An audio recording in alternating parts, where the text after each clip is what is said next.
BBC News at midday.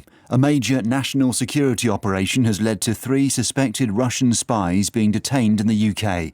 BBC News can reveal they've been held in custody since February. The group, who are aged between 31 and 45, have lived in the UK for years.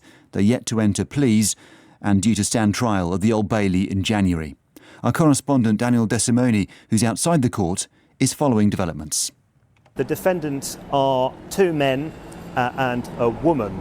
They are basically all Bulgarian nationals. The 2 men are in their 40s, the woman is in her 30s. They were actually arrested under the Official Secrets Act.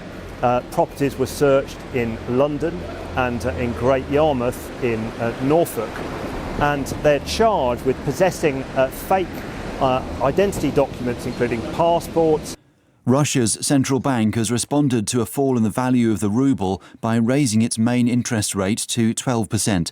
The decision was taken at an emergency meeting and is an increase of 3.5%.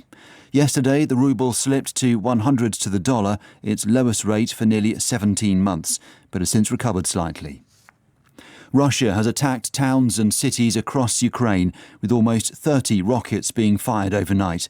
There were explosions in the western city of Lviv, as well as on the northwest near the border with Poland and in Kramatorsk in the east.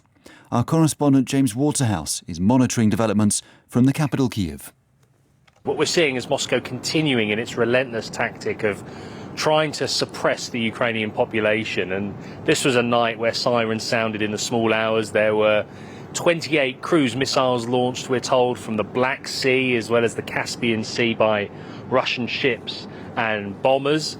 And we're told that at least 4 people have been killed from strikes across the country. City analysts are predicting that the Bank of England is likely to raise interest rates further after data showing that wages are growing at their fastest rate for more than 2 decades. The Office for National Statistics said regular pay in the 3 months to June, excluding bonuses, was up by 7.8%. Darren Morgan from the ONS explained why many people should soon start to feel like they have more money.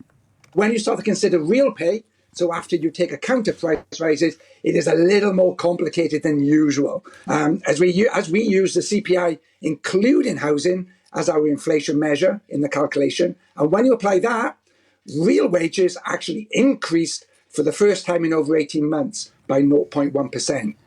The police in Norfolk and Suffolk say the personal information of victims of crime and witnesses has been released in Freedom of Information responses.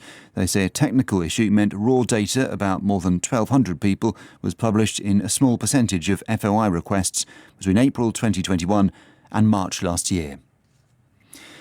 Donald Trump has accused prosecutors in the US state of Georgia of a witch hunt after he was charged with trying to overturn his defeat to Joe Biden there in the 2020 presidential election. The case is relying on laws that are typically used to bring down mobsters. The authorities say they would like the case to go to trial within 6 months. A former Lieutenant Governor of Georgia, Jeff Duncan, said it was an important moment. There's been a lot of misinformation for a number of years, and this is our opportunity to get the real story out. My hope is that Americans believe us. My hope is that Republicans believe us, that this election was fair and legal. And I certainly think this is a pivot point for us. As a Republican that cares about the future of this country, this is our moment to hit the reset button.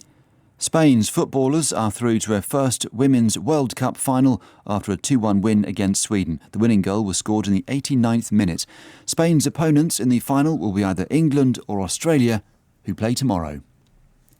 BBC News.